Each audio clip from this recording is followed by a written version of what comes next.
पाकिस्तान इस भारत के साथ जो अभी हाल जिसे आप युद्ध कह रहे हैं, वो वाकई में युद्ध ही है। वो हमला नहीं था, भारत पाकिस्तान का युद्ध था। पाकिस्तान ने अपने तरीके से कोई कसर नहीं छोड़ी भारत के हमले का जवाब देने के लिए, लेकिन उस सारे हमले को भारत ने पूरी तरह से नेस्तनाबूद कर दिया अपनी एयर डिफेंस सिस्टम से और अपनी मारक क्षमता से। और जितना भी हमला भारत ने किया वो 90% से अधिक इंडिजिनस हथियारों से किया। मतलब भारत के द्वारा निर्मित अग्नेयास्त्रों से हमला हुआ, चाहे वो ब्रह्मोस हो, चाहे कोई और अग्नेयास्त्र हो, सब भारत में बने, भारत में टेस्ट हुए और भारत ने पूरी दुनिया में यह साबित कर दिया कि अब हम डिफेंस में एक प्रकार से सेल्फ रिलायंस पर मौजूद हैं। मतलब हम पूरी तरह से आत्मनिर्भर हैं, हमें किसी के तरफ देखने की जरूरत नहीं है। हमारी डिफेंस प्रोडक्शन सिस्टम जो है वो दुनिया के किसी भी देश से कमतर नहीं है और हम बेहतरीन हथियार बना सकते हैं, बेहतरीन टैंक बना सकते हैं, बेहतरीन फाइटर जेट का भी निर्माण कर सकते हैं। रफाल के बारे में पाकिस्तान ने झूठ फैलाने की कोशिश की, लेकिन वो सभी ढाक के तीन पात हुए टोटल। और दुर्भाग्य की बात है कि भारत के कुछ ऐसे मीडिया समूह और उसके पत्रकार जो अमेरिका में जाकर के वहां से दलाली करते हैं, वो कोविड के दौरान दलाली करते रहे गेट्स का और सोरोस का, और उसी गैंग के इशारे पर अमेरिका में बैठ करके भारत की सरकार को गाली दे रहे हैं। और एक पूरा गैंग है जो सोशल मीडिया पर ऑपरेशनल है, भारत के एक्शन पर सवाल कर रहा है।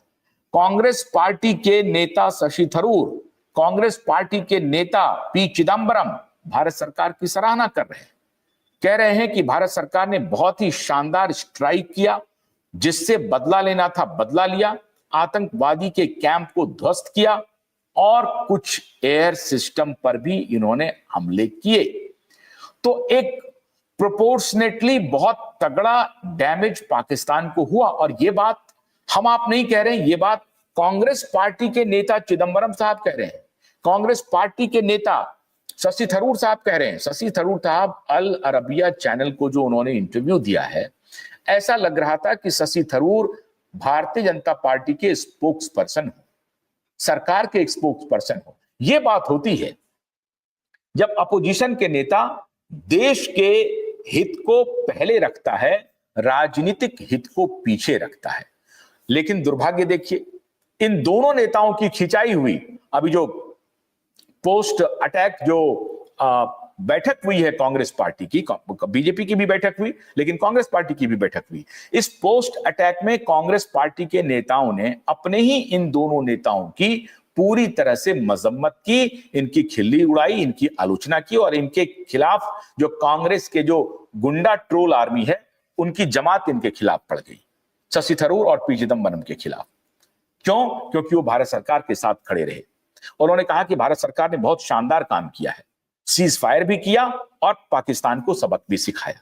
हालांकि भारत की एक पूरी आप समझिए 80-90% आबादी अभी गुस्से में थी और उनका पक्का इरादा था कि इस बार भारत पीओके निश्चित रूप से ले लेगा। उनके लिए ये खबर मैं आपको बता रहा हूं कि आप निश्चिंत रहिए, पीओके तो भारत का हिस्सा है ही, क्योंकि अब भारत सरकार ने ऑफिशियल स्टेटमेंट दिया है कि पाकिस्तान से अगर बात होगी तो सिर्फ दो बिंदु पर बात होगी, पहला टेररिज्म और दूसरा पीओके। जम्मू कश्मीर को तो भूल जाइए, जम्मू कश्मीर की तो चर्चा ही बंद कर दीजिए। पीओके पर बात होगी। क्या बात होगी? कि कब खाली कर रहे हो, प्रेम से खाली कर रहे हो, ब्लडलेस आपको खाली करना है या ब्लड के साथ खाली करना है, इस पर बात होगी। स्पष्ट रणनीति। इसीलिए प्रधानमंत्री ने कहा कि ऑपरेशन सिंदूर जारी है, हमले स्थगित किए गए हैं लेकिन ऑपरेशन सिंदूर जारी है। मतलब ये कि हमला करोगे तो हमला करेंगे, बात करोगे तो दो ही मुद्दे पर बात करेंगे। टेररिज्म के बारे में तुम्हारा क्या ख्याल है? तुमने टेररिस्टों के सारे कैंप को, जिसको मैंने ध्वस्त किए, इसके अलावा जो 20 अभी 10-15 कैंप, टोटल 23 कैंप हैं टेररिस्टों के, उसमें से जो बाकी टेररिस्ट के कैंप हैं और जो जिंदा बच गए हैं, चाहे अजहर मसूद हो या दूसरे हो, उनको आपने खत्म किया या नहीं किया, करोगे या नहीं करोगे, इस पर सिर्फ बात होगी। और पीओके को तुम छोड़ दो, कब छोड़ोगे, इस पर बात होगी। या मैं कब्जा करूं, इस पर बात होगी। प्रेम से अगर चाहते हो तो प्रेम से दे दो, नहीं तो हम कब्जा करेंगे, इस पर बात होगी। ये तो एक आसान सा डॉक्ट्रिन भारत सरकार ने बना दिया, जिसको न्यू नॉर्मल कह रहे हैं।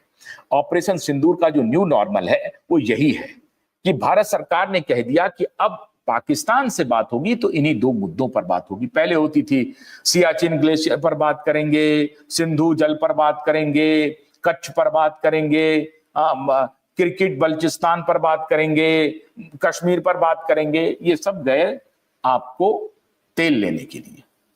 इन सब मुद्दों की तो चर्चा ही बंद हो गई। और इसीलिए भारत सरकार का जो सबसे बड़ा मास्टर स्ट्रोक है वो है बलूचिस्तान।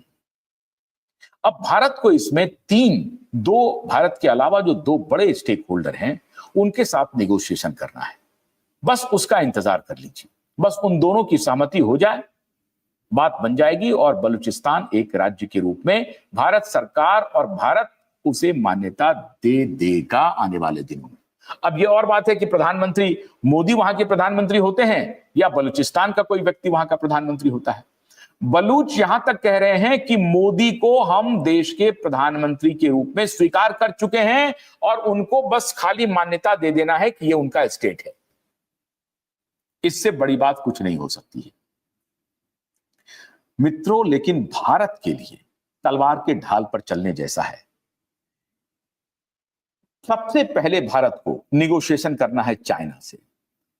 चाइना का इकोनॉमिक पार्टनरशिप भारत के साथ है और वर्तमान में चाइना की आर्थिक स्थिति बेहद डमाडोल है, बेहद खाने के लाले पड़ रहे हैं। और वहां ऐसी स्थिति नहीं है कि भारत का एक वर्ग तो बहुत अमीर है। वहां जो अमीर है वो सरकार के कुछ जो लोग हैं चुनिंदा, वहां पोलित ब्यूरो के जो मेंबर्स हैं वो मिलियंस डॉलर के हो गए हैं, क्योंकि वो मिलकर के व्यापार कर रहे हैं। इसीलिए चाइना कभी किसी देश से वार अफोर्ड नहीं करेगा और खास तौर से भारत से उनको खाना पानी सब कुछ मिलता है। चाइना के पास एग्रीकल्चरल लैंड की कमी है, इसलिए आप देखते होंगे कि चाइना जो एग्रीकल्चर अपना खेतीबाड़ी जो करती है वो कई बार पहाड़ी इलाकों, मिट्टी नुमा पहाड़ होता है, उसमें वो खेती करते हैं। चाइना प्लेन लैंड की तलाश में है और इसीलिए पूर्वी भारत में बांग्लादेश कह रहा है कि हम आपको वो प्लेन लैंड मुहैया कराने की स्थिति में है, अगर आप भारत के इन स्टेट को हमारे साथ मिला लीजिए। और ये बात अमेरिका भी चाहता है। अमेरिका एक राष्ट्र की कल्पना पहले से किए हुए है और उसमें रिपब्लिकन छोड़ दीजिए, डेमोक्रेट, लेकिन अमेरिकी पॉलिसी में रिपब्लिकन डेमोक्रेट छोड़ दीजिए, अमेरिका अपना हित पहले चाहता है। उसमें भारत के 7 स्टेट्स जो हैं पूर्वी, उनका कुछ हिस्सा, बांग्लादेश का कुछ हिस्सा मिल करके एक देश की कल्पना की जा रही है। वहां भी भारत को तोड़ने की साजिश चल रही है। तो भारत को अभी पूर्वी फ्रंट पर भी लड़ाई लड़नी है और पश्चिमी फ्रंट पर भी लड़ाई लड़नी है। पश्चिमी और पूर्वी फ्रंट की लड़ाई को डाइल्यूट करके चाइना को बिजनेस में किसी तरीके से एंगेज करना है। और चाइना बिजनेस में 30% तक, 30 से 37% का स्टेक निवेश चाइना का भारत में है और वो निवेश और बढ़ाएगा चाइना। दिक्कत यह है कि चाइना के निवेश पर या चाइना के जो भी अगर भारत में प्रोडक्शन होता है तो फिर वो भारतीय प्रोडक्शन कहलाएगा, लेकिन वो चाइना का अगर प्रोडक्शन होता है और ट्रेडिंग में हम अगर उसके हिस्सेदार बनते हैं तो नुकसानदेह होगा। चाइना मेड आर्म्स की हालत आपने देख ली। China made air defence system को पाकिस्तान ने कैसे प्रयोग किया, क्या पाकिस्तान की दुर्गति हुई, ये पाकिस्तान वाले समझ रहे हैं। दिक्कत यह है कि पाकिस्तान चाइना को आंख भी नहीं दिखा सकता। पाकिस्तान के नागरिक को चाइना